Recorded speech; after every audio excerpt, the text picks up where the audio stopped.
வணக்கம் நண்பர்களே, நான் உங்கள் பாலாஜி அலைஸ் பவிஷ்யமார். குரு வணக்கத்துடன் இன்றைக்கி டாபிக் உள்ள போவோம். இன்றைக்கி டாபிக் வந்து சற்று வித்தியாசமான டாபிக். விளக்கம் கொடுக்கக்கூடியது என்ன அப்படின்னா, குருஜியும் நானும்.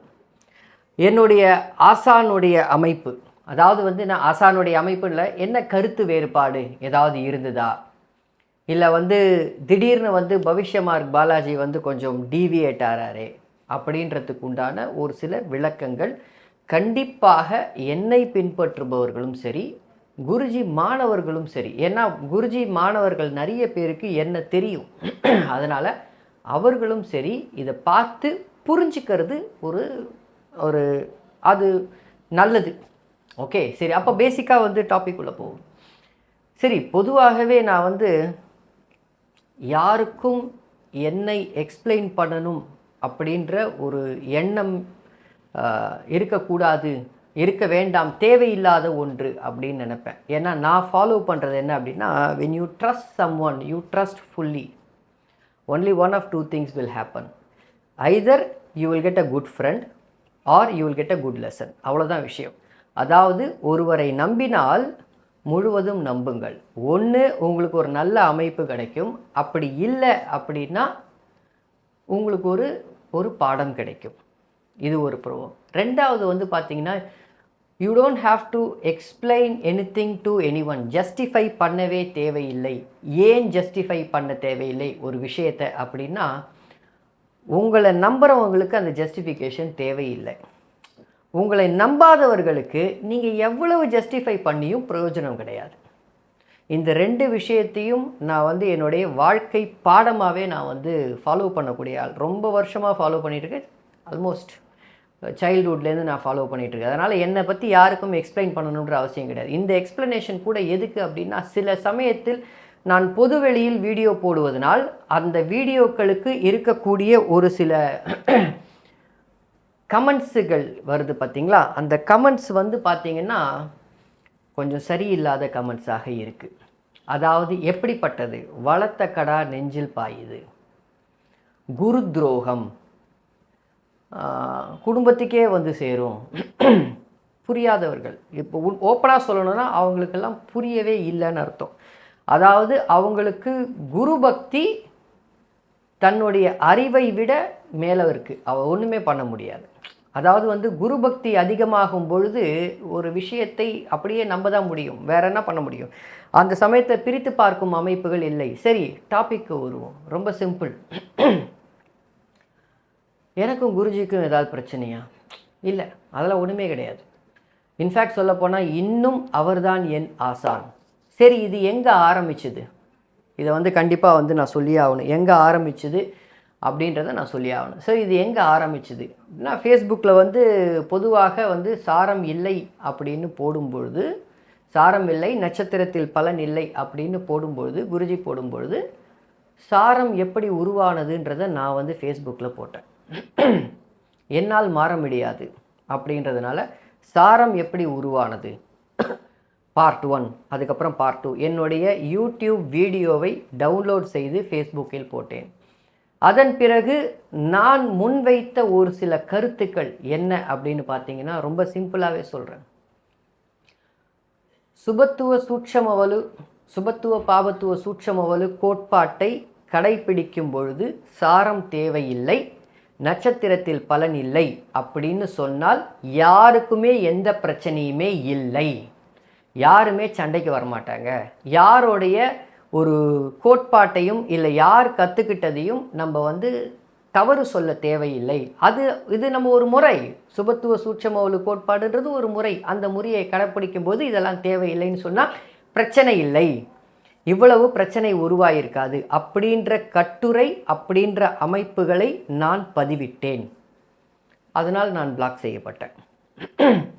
சரி, நான் பிளாக் செய்யப்பட்டதுனால வந்து இது வந்து நான் கவுண்டர் கொடுக்குறேன் அப்படின்னு நீங்கள் நினச்சிங்கன்னா அது மிகவும் தவறான விஷயம். கவுண்டரெல்லாம் நான் எதுவுமே கொடுக்கல.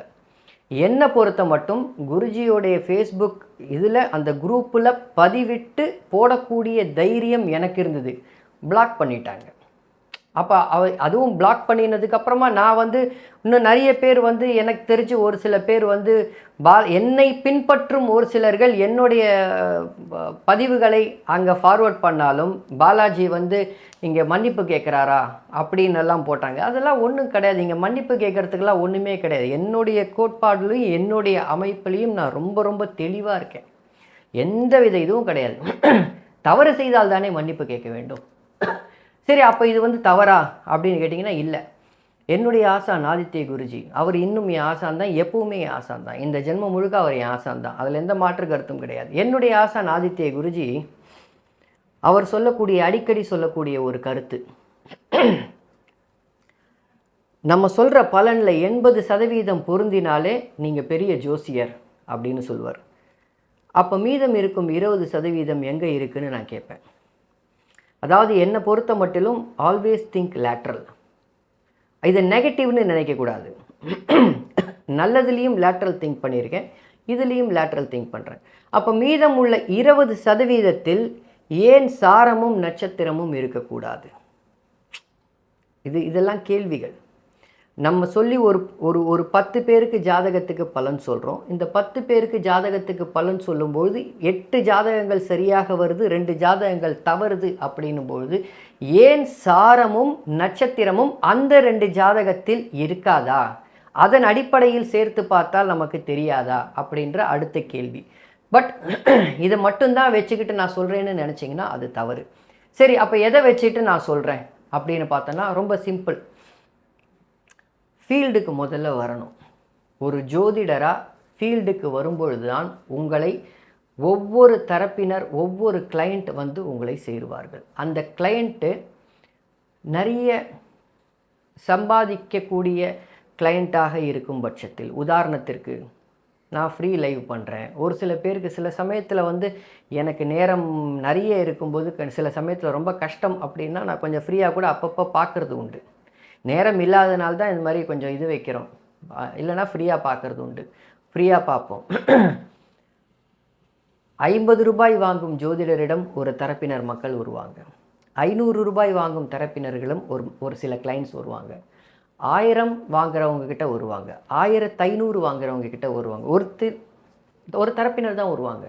5000 வாங்குறவங்க கிட்ட ஒருத்தர் பின்ன வருவாங்க. 10,000 வாங்குறவங்க வருவாங்க. 15,000, 20,000. இந்த மாதிரி வந்து ஸ்கேல் ஜாஸ்தி கொண்டு போக போக 20,000 ரூபாயோ 10,000 ரூபாயோ வந்து பார்க்கக்கூடியவர்கள் 50 ரூபாய் பார்க்கும் ஜோதிடர்கிட்டம் போவது கிடையாது. பெரும்பாலும் அவர்கள் வெளிச்சத்திற்கு வருவது கிடையாது. இதுதான் உண்மை. அப்படி அந்த வார்த்தையை நான் கரெக்டாக போட்டுக்கேன். வெளிச்சத்துக்கு வர்றது கிடையாது. அப்போ அவங்களுடைய பலன்லாம் தப்பாக போயிடுதா? இல்லை. அவங்களுக்கு வரக்கூடிய ஜாதகங்கள், அவங்களிடம் வந்து பார்க்கக்கூடிய மக்கள், அவங்களுக்கு எப்படி இருக்குன்றது உண்மை. இதே மாதிரி தான் என்கிட்ட வந்து ஒரு சில ஜாதகங்களை பார்க்கும் பொழுது விதி இடிக்குதே, 8-12ஆம் இடம் சுபத்துவத்தோடைய விதி இடிக்குதே, இல்லைன்னு சொல்லலையே. 8-12 சுபத்துவம் விதி இடிக்குது, சுபத்துவ கிரகத்தின் எண்ணமும் தொழிலும் அமையுது அப்படின்றதுல இடிக்குது. சரி, அது தவறுன்னு அது வந்து இதெல்லாம் தவறா அப்படின்னு இந்த விதி வந்து இடிக்குதுன்னா உடனே அந்த விதி செயல்படவில்லையான்னு கேட்கக்கூடாது. அந்த விதி செயல்படுது, ஆனால் எல்லாருக்கும் செயல்படவில்லை. இதுதான் உண்மை. இதை அதாவது இதை ஏற்றுக்க மனம் இல்லை என்றாலும் இதான் உண்மை. எல்லாருக்கும் அந்த விதி செயல்படுவது கிடையாது. சுபத்துவமான கிரகம் இருக்கும். ஒரு நாள் 2 நாளைக்கு முன்னாடி ஒரு நாள் முன்னாடி பார்த்த ஜாதகம் ரொம்ப சுபத்துவமான புதன், ஜம்முன்னு குருவோடைய பார்வையில் 2 டிகிரி பார்வையில் புதன் அட்டகாசமாக இருக்கார். புதனுக்கு வீடு கொடுத்தவர் ஆட்சியாக புதனுடனே கூட இருக்கக்கூடிய அமைப்பு. அவர் பெரிய விரோதியெல்லாம் கிடையாது. புதனை விரோதியாக நினைக்காத ஒரு கிரகம்.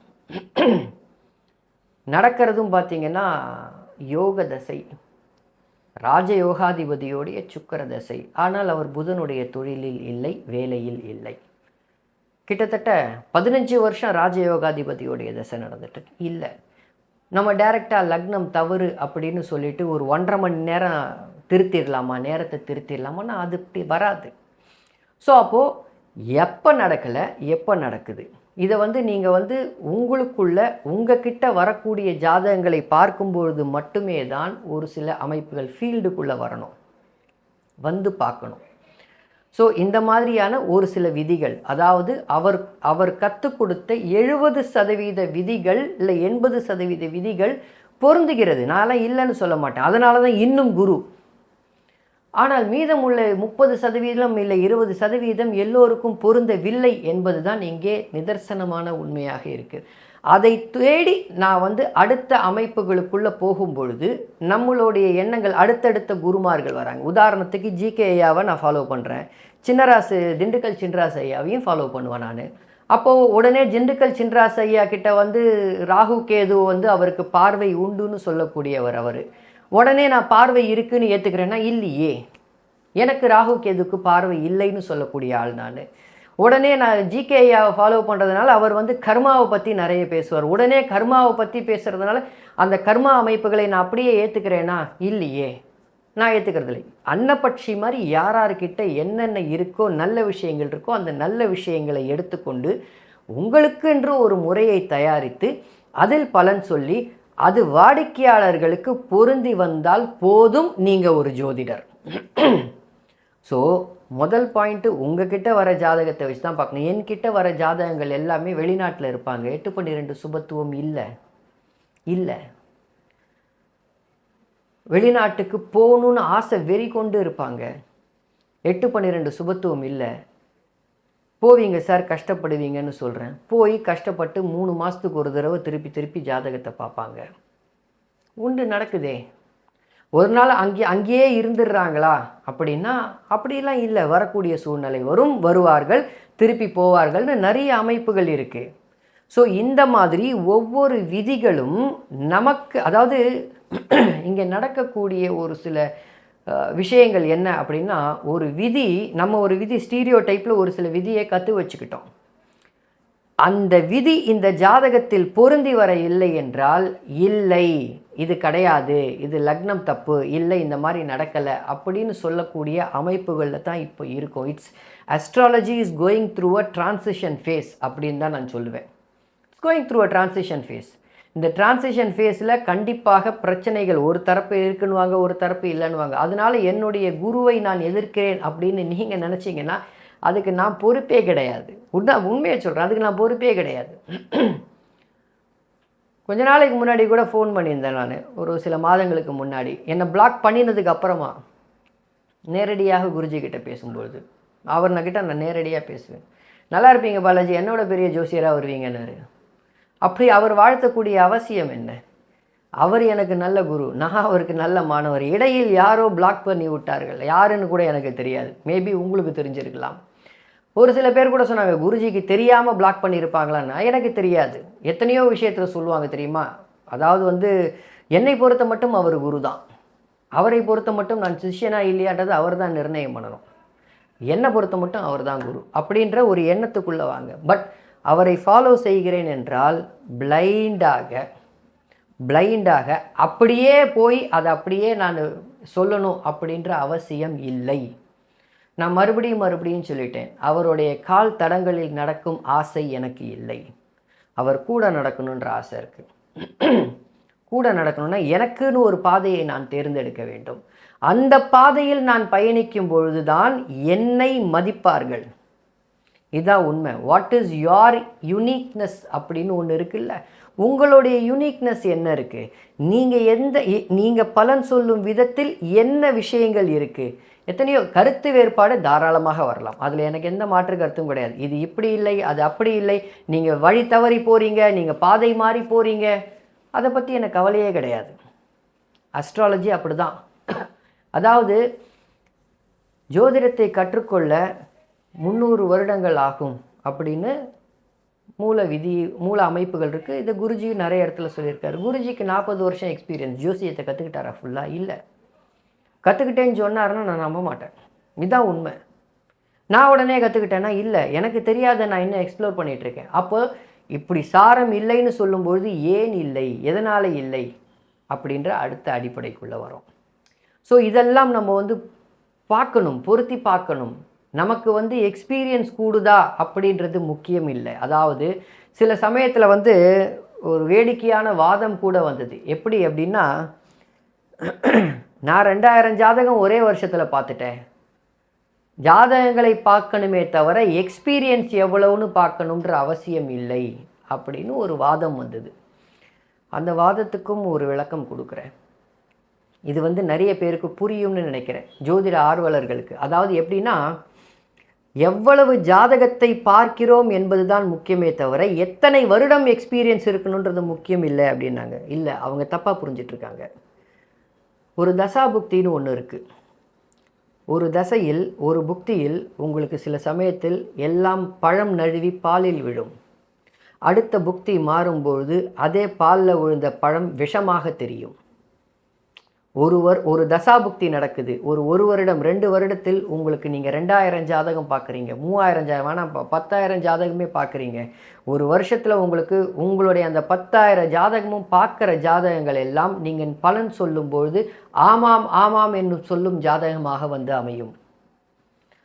அடுத்த தசாபுக்தி புக்தி மாறும் பொழுது இல்லை என்ற பதில் வரும்.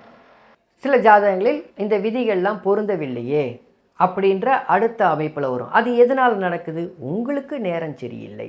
அப்போ உங்களுக்கு நேரம் சரியில்லாத பொழுதுதான் சவால் விடும் ஜாதகங்கள் வரும். உங்களுக்கு நேரம் சரியில்லாத பொழுதுதான் விதி மறக்கும். மூல விதி என்னன்றது கண்ணை மறைக்கும். அப்போது ஒரு தசாபுக்தி, ஒரு 10 வருஷம் 15 வருஷம் எக்ஸ்பீரியன்ஸ், 20 வருஷம் எக்ஸ்பீரியன்ஸ் அப்படின்னா ஒரு தசாபுக்தியை முழுவதும், ஒரு தசையை 2 தசையை முழுவதும் கடந்தும் உங்கள் ஞானம் உங்களிடம் இருக்கு அப்படின்ற ஒரு விட்ஸ்டாண்டிங் ஹோல்டு தான் அந்த அமைப்பே தவிர நீங்கள் எத்தனை ஜாதகத்தை பார்க்குறீங்கன்றது அமைப்பு இல்லை. இதை புரிஞ்சுக்கணும். சரி, ஒரு சில விளக்கங்கள் கொடுக்குறேன். எப்பவுமே நான் வந்து திரியை தூண்டி தான் விடுவேன், புரியுதுங்களா? புரிஞ்சிக்க வேண்டியது நீங்களாம். இப்போது ஒரு சிம்பிளான ஒரு விஷயம், செவ்வாய் சுபத்துவமானால் போலீஸ்காரர், அதே பாபத்துவமானால் செவ்வாய் சுபத்துவமானால் கையில் அங்கீகரிக்கப்பட்ட துப்பாக்கியுடன் சுடுவார்கள். செவ்வாய் சுபத்துவமானவர்கள் போலீஸ்காரர்களாக இருந்து அவர்கள் அடித்தால் பிரச்சனை இல்லை. ஆனால் அதுவே செவ்வாய் பாபத்துவமாய் அடித்தோன்னா அருவாளை வச்சிட்டு இருப்பாங்க, அடித்தாங்கன்னா ரவுடி அமைப்புகள் அப்படின்னு வந்து சுபத்துவ பாபத்துவத்தில் நீங்கள் தெரியக்கூடிய விஷயங்கள். சரி, இப்போ நான் ஒரு கேள்வி கேட்குறேன். அது எதன் அடிப்படையில் வருது? சமுதாயத்தின் அடிப்படையில் தானே வருது. இந்தியாவுக்கு மட்டும்தானே அது? பாகிஸ்தான் எடுங்க. இப்போ ரீசெண்டாக இந்தியா பாகிஸ்தான் வார் நடந்தது. போலீஸ்காரங்களும் ஆர்மியும் தீவிரவாதிகளும் டெரரிஸ்ட்டும் ஒன்றா இருக்காங்க அந்த ஃபியூனரலில்.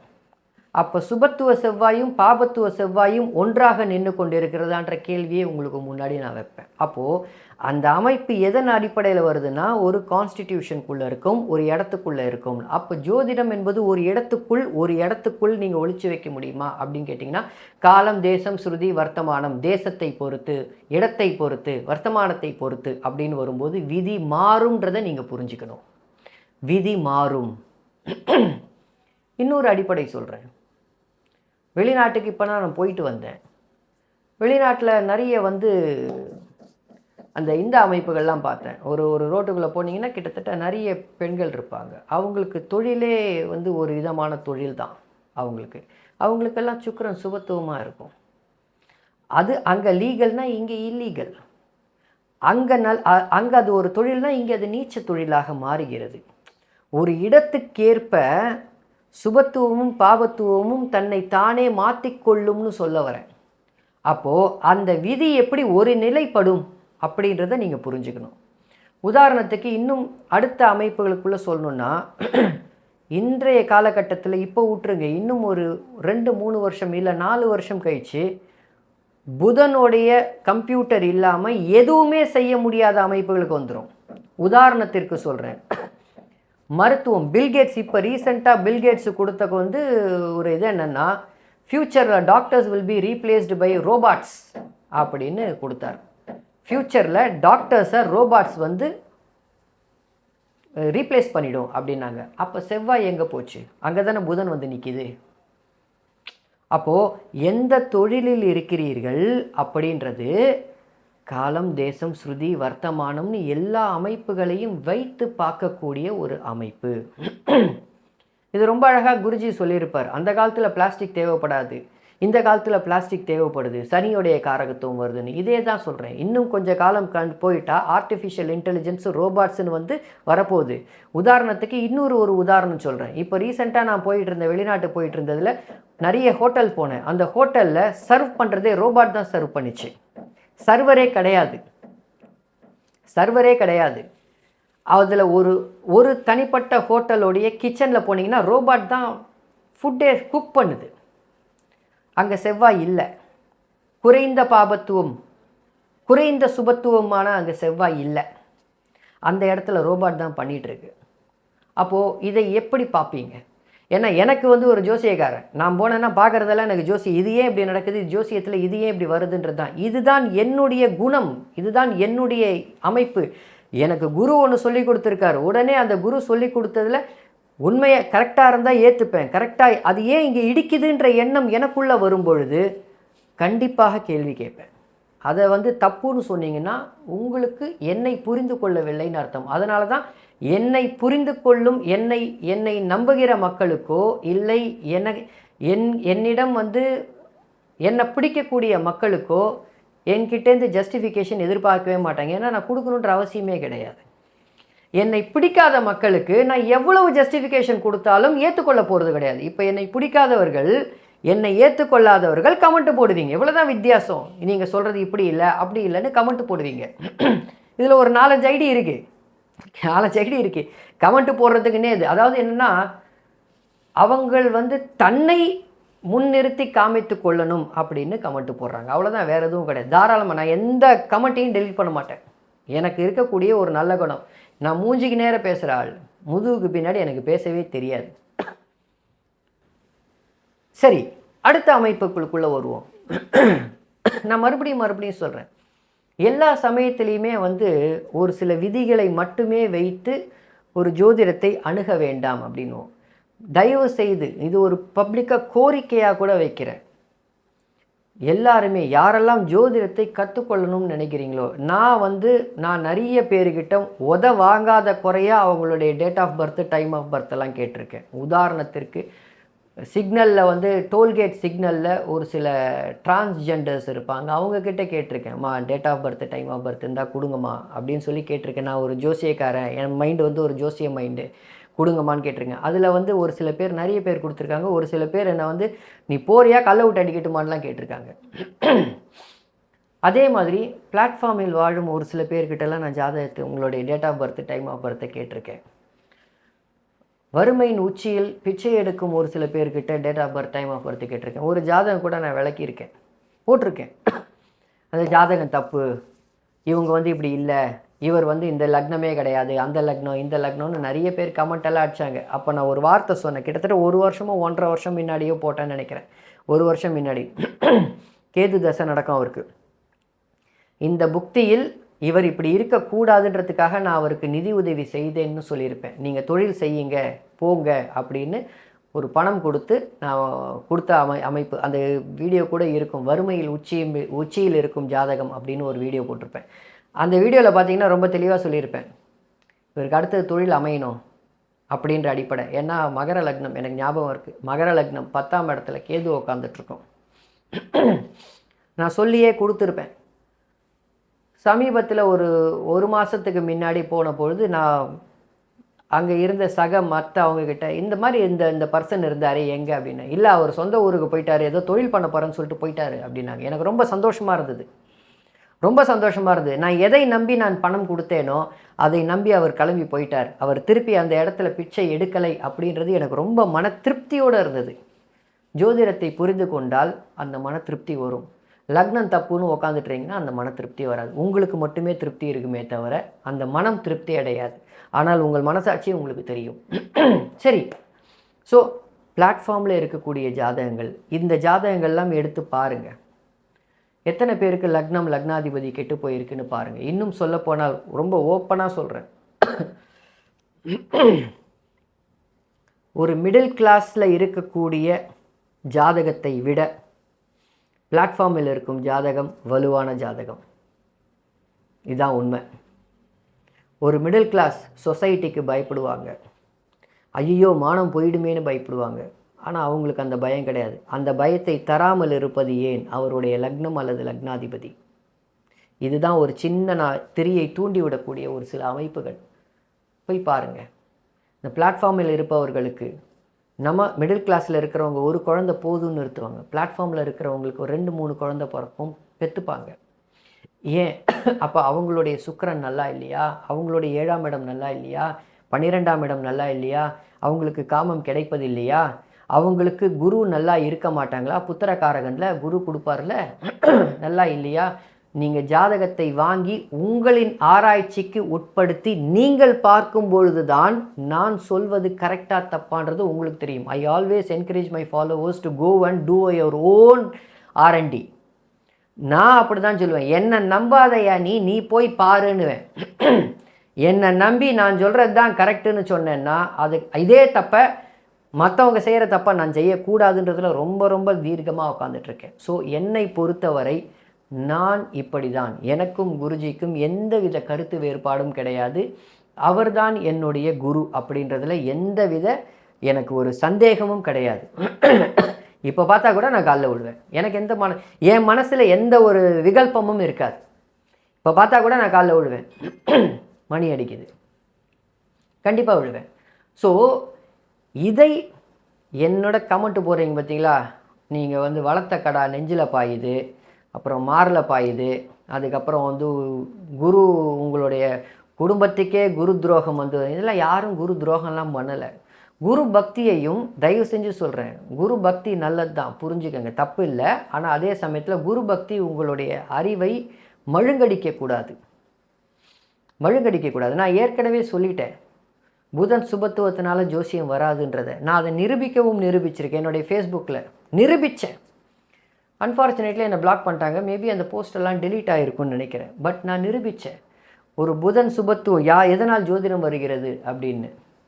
6, 8, 12ஆம் அதிபதி அல்லது 6, 8, 12ஆம் இடங்கள் 6, 8, 12ஆம் அதிபதியுடன் புதன் தொடர்பு கொள்ளும், அல்லது 6, 8, 12ஆம் இடத்தோட புதன் தொடர்பு கொள்ளும், அல்லது அதிபதியோட தொடர்பு கொள்ளும், அல்லது புதனுக்கு சாரம் கொடுத்தவன் 6, 8, 12ஆம் இடத்தோட தொடர்பு கொள்ளணும் அப்படின்ற அடிப்படையை நான் சொன்னேன். எத்தனை பேருக்கு இருக்குன்னு போய் பாருங்கள். 100க்கு 92% மக்களுக்கு நான் போட்ட அந்த சர்வேயில் இருந்தது. 100க்கு 92%. மீதம் உள்ளவங்களுக்கு நான் சாரத்தை பற்றி சொல்லலை, அவ்வளோதான் விஷயம். சொல்லியிருந்தா இல்லை நிறைய பேர் என்கிட்ட சொன்னாங்க, சார் நீங்கள் சொல்லியிருந்தீங்கன்னா நாங்கள் சொல்லியிருப்போம், இல்லை கல்லாட்டம் ஆடக்கூடாது, முதல்ல நீங்கள் சொல்லியிருக்கணும் அப்படின்னாங்க. ஸோ அப்போது என்னை பொறுத்த மட்டும் 100க்கு 98% உண்டு. தப்பி போன 1-2 ஜாதகங்களை பற்றி கவலைப்பட வேண்டாம். அது ரூல் புக்கில் வரப்போகிறது கிடையாது. Majority wins. நம்ம என்ன பண்ணுறோம் அப்படின்னா, 2-10ஆம் இடத்தோட குரு சம்மந்தப்படுது, நீங்கள் வாத்தியாராக தான் இருப்பீங்க அப்படின்னா, ஆமாம், ஒரு ஸ்கூலில் போய் 2-10ஆம் இடத்தோட சம்மந்தப்பட்ட வாத்தியார், குரு தொடர்பு கொண்ட வாத்தியார் யாருன்னு பார்த்தீங்கன்னா நிறைய பேர் இருப்பாங்க. நான் இல்லைன்னு சொல்ல மாட்டேன். ஆனால் அதே 2-10ஆம் இடத்தோட குரு சம்மந்தப்பட்டு வெளியில் இருக்கிறவங்க நிறைய பேர் இருக்காங்கன்னு சொல்கிறேன். ஒரு ஸ்கூல் நடத்தக்கூடிய வாத்தியார்கள் எத்தனை பேர்? ஏன்னா ஒரு 100 பேர், பெரிய ஸ்கூலாக இருந்தால் ஒரு 100 பேர். எத்தனை ஸ்கூல் இருக்குது? ஒரு 100 ஸ்கூல், ஒரு 10,000 வாத்தியார் இருப்பாங்களா? இல்லை வேணா ஒரு 20,000 வாத்தியார் இருப்பாங்களா? மக்கள் தொகை எத்தனை பேர் பாருங்கள். அந்த மக்கள் தொகையில் எத்தனை பேருக்கு 2-10ஆம் இடத்தோட குரு சம்மந்தப்பட்டிருக்குன்னு பாருங்கள். சொல்லிக் கொடுக்கும் தொழில் அப்படின்றது எத்தனையோ இருக்குது. உத்தரகாலாமிர்தத்தில் பக்கம் 157 10ஆம் பாவக ஆதிபத்திய காரகங்கள் அப்படின்னு இருக்கும். அதில் போய் பார்த்தீங்கன்னா உத்தரகாலாமிர்தத்தில் அதில் போய் பார்த்தீங்கன்னா 10ஆம் இடத்தோட குரு ஆசிரியர்ன்றது அது ஒரு ஆதிபத்திய காரகமாகவே இருக்கும். ஸோ அதாவது இன்னும் மூல நூலுக்கு போனீங்கன்னா இன்னும் நிறைய விதிகள் இந்த மாதிரி கண்டறியப்படலாம். நான் சொல்கிறது புரியுதுங்களா? ஆக நீங்கள் அதாவது என்னை பொறுத்த மட்டும் இருக்கிற ஜாதகத்தை பார்க்குறீங்க, நான் இல்லாத ஜாதகத்தை தேடிக்கொண்டு போகிறேன். இல்லை என்கிட்ட வருது, அந்த மாதிரியான ஜாதகம் வருது. ஏன்னா உங்ககிட்ட வரக்கூடிய ஜாதகத்தை வைத்து தான் நீங்கள் எத்தகைய ஜோதிடத்திற்குள் இருக்கீங்கன்றது உங்களுக்கு புரிய வரும். அதுக்காக நான் சொன்ன பலன்லாம் தவறாய் போயிடுச்சா? இல்லையே, லக்னம் இதுதான்றதை நான் நிர்ணயம் பண்ணிட்டு தானே நான் பண்ணுறேன். லக்னம் இதுதான் அப்படின்றது எனக்கு திருப்திப்பட்டால் மட்டும்தான் நான் ஜாதகத்தை எடுத்து பார்க்குறேனே. ஏன்னா எனக்கு லக்னத்தை திருத்துவதற்கு நேரம் இல்லை அப்படின்றத நான் பப்ளிக்காகவே ஒத்துக்கிட்டேனே. என்னால் 8-12ஆம் இடம் சுபத்துவத்தை மட்டும் வச்சுன்னு லக்னத்தை திருத்தவே முடியாது. நான் ஒத்துக்கவே மாட்டேன். ஸோ இந்த மாதிரியான அமைப்புகள் இதில் ஒரு கொஞ்சம் டீவியேட் ஆகுது, ஆசிரியர் அதாவது குரு சொல்வதை கொஞ்சம் டீவியேட் ஆகுது, அதனால் வந்து குருவை நம்புவதில்லை, குரு துரோகி, குருவை நம்புவதில்லை, குரு சொல்லி கொடுத்ததை வந்து வளர்த்தக்கடா நெஞ்சில் பாயுது, இந்த மாதிரியான வார்த்தைகளை தவிர்க்கலாம். துரோணர் தான் அர்ஜுனருக்கு வந்து வில்வித்தையை கற்றுக் கொடுத்தாரு, இல்லைன்னு சொல்லலை. ஆனால் பாசுபத அஸ்திரத்தை கொடுத்தது சிவன். இதுதான் உண்மை. அதனால் துரோணருக்கு கோபம் வந்துருச்சா? இல்லை. பாசுபத அஸ்திரத்தை போய் வாங்கிக்கோ, கிருஷ்ணர் வந்து தவம் செய்து வாங்கிக்கோன்னு சொல்கிறாரு, போகிறார். ஸோ அப்போது ஒரு மாணவன் எப்படி இருக்க வேண்டும் அப்படின்னா, குருவிடமிருந்து கற்றுக்கோங்க. அது குரு பக்தி தனியாக வச்சுக்கோங்க, குருவிடமிருந்து கற்றுக்கங்க. அதில் எந்த மாற்று கருத்தும் கிடையாது, எனக்கும் எந்த மாற்று கருத்தும் கிடையாது. அவர் தான் உங்கள் குருன்றதை நீங்கள் வாழ்க்கையில் சக்ஸஸ் ஆனதுக்கப்புறம் சொல்லி காமிங்க, இவர் தான் என் குருன்னு. நான் சொல்கிறேன், என் குரு ஆதித்ய குருஜி, இதை நான் பகிரங்கமாக சொல்லுவேன். நான் சக்ஸஸ் ஆகிட்டு இருக்கேன், என்னையும் ஃபாலோ பண்ணக்கூடிய மக்கள் இருக்காங்க. நான் இப்போது இருக்கிற நிலைமையில இருந்து நான் உறக்க சொல்லக்கூடிய தகுதி எனக்கு இருக்குது. நான் சொல்கிறேன், என் குரு ஆதித்ய குருஜின். அந்த மாதிரி வாழ்க்கையில் தனித்து சக்ஸஸ் ஆன பிறகு நீங்கள் சொல்லுங்கள் என்னுடைய குரு இவர்னு. அதுக்காக அந்த குரு சொல்லி கொடுத்ததை மட்டும்தான் வச்சுக்கணும்னு நினச்சிங்கன்னா ஒரே ஒரு அமைப்புக்குள்ளே மட்டும்தான் இருப்பீங்க, அப்படின்றது தான் உண்மை. இதிலிருந்து ஓரளவுக்கு என் மனதை திறந்து நான் வந்து என்னுடைய ஓப்பனாக என்னுடைய ஸ்பீக்கிங் மை ஹார்ட் அவுட், இதுதான் உண்மை. ஸோ அதனால் என்ன புரிஞ்சிட்ருப்பீங்கன்னு நினைக்கிறேன், புரியுதுங்களா? அதனால் பெரும்பாலும் தவிர்ப்பது நல்லது. அதாவது வந்து குரு துரோகி, குரு இது பண்ணுறாங்க, அது பண்ணுறாங்க, இது பண்ணுறாங்க, இது உங்களுக்கு புரியல, உங்களுக்கு இந்த ஜோசியம் புரியல, குருஜியோடைய ஜோதிட அமைப்புகளையும் ஜோதிட விதிகளையும் வைத்து கொண்டு இவர் ஜோதிடத்தில் சரியில்லை அப்படின்னு கணக்கு போடாதீங்க. உதாரணத்திற்கு ஜிகேயாவுடைய ரூல்ஸை ஃபாலோ பண்ணுறவங்க குருஜி ஸ்டூடெண்ட்ஸு போய் அவங்கக்கிட்ட சண்டை போடுறது கிடையாது. ஏன்னா அவங்க தனியாக ரூல் ஃபாலோ பண்ணுறாங்கன்றது எல்லாருக்கும் தெரியும். அதுபோல தான் நான் எல்லாரையும் ஃபாலோ பண்ணுறேன். ஸோ அதனால் நான் பலன் எடுக்கிறது ஒரு ஏகப்பட்ட விஷயத்தை உள்ளே வச்சு பலன் எடுப்பேன். அதனால் இந்த ஒரு விதிக்குள்ளே தான் இருக்கணும், இந்த ஒரு ரூல்குள்ளே தான் இருக்கணும் அப்படின்னு என்னை தயவு செய்து ஒரு ஒரு ஒரு அமைப்புக்குள் அடைத்து விடாதீர்கள். உங்கள் எண்ணத்திற்கு அடைத்து விடாதீர்கள் என்று கேட்டுக்கிறேன். நன்றி.